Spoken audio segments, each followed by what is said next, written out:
కేసుల విచారణలో సుప్రీంకోర్టు అనుసరిస్తున్న విధానాన్ని హైకోర్టుకు కూడా పాటించేలా చూడాలని అన్ని రాష్ట్రాల సీజేలకు సీజేఐ జస్టిస్ సూర్యకాంత్ సూచించారు.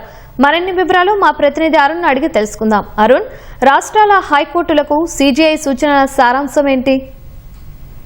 అన్ని రాష్ట్రాల్లో సుప్రీంకోర్టులో ఏ విధమైనటువంటి విచారణ విధానాన్ని అవలంబిస్తున్నారో అన్ని రాష్ట్రాల హైకోర్టులో కూడా అదే రకమైనటువంటి విధానాన్ని అనుసరించేలా చూడాలి అని చెప్పి శుక్రవారం రోజు సిజేఐ జస్టిస్ సూర్యకాంత్ అన్ని రాష్ట్రాల హైకోర్టులో సీజేలకు విజ్ఞప్తి చేశారు. ఈ విషయాన్ని ఆయనే స్వయంగా ఈ రోజు ధర్మాసనంలో ఒక కేసు విచారణ సందర్భంగా ఈ విషయాన్ని వెల్లడించారు.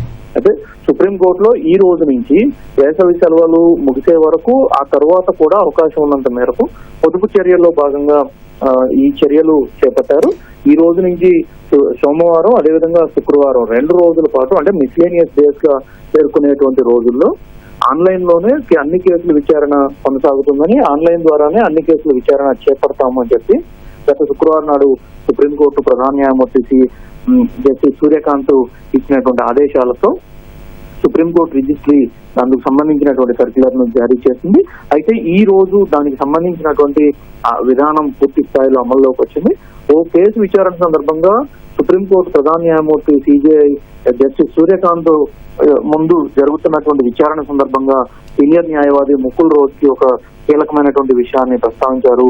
సుప్రీంకోర్టు సిజేఐ జస్టిస్ సూర్యకాంత్ తీసుకున్నటువంటి చర్యలతో ఈ రోజు అన్ని బెంచ్ల్లో కార్యకలాపాలన్నీ సాఫీగా సజావుగా జరిగిపోయాయి. ఎలాంటి ఇబ్బందులు తలెత్తకుండా, ఎలాంటి పొరపచ్చాలు లేకుండా సజావుగా జరిగాయి. కాబట్టి ఇదే విధానాన్ని అన్ని హైకోర్టుల్లో అనుసరించే విధంగా తగిన సూచనలు ఇవ్వాలి అని చెప్పని ముకుల్ రోజ్కి సిజేఐకి విజ్ఞప్తి చేశారు.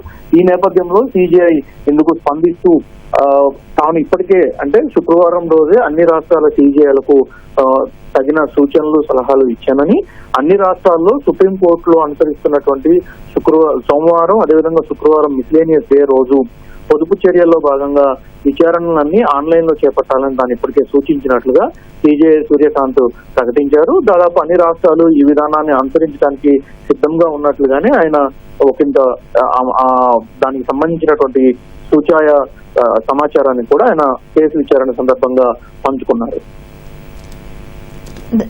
ధన్యవాదాలు అరుణ్.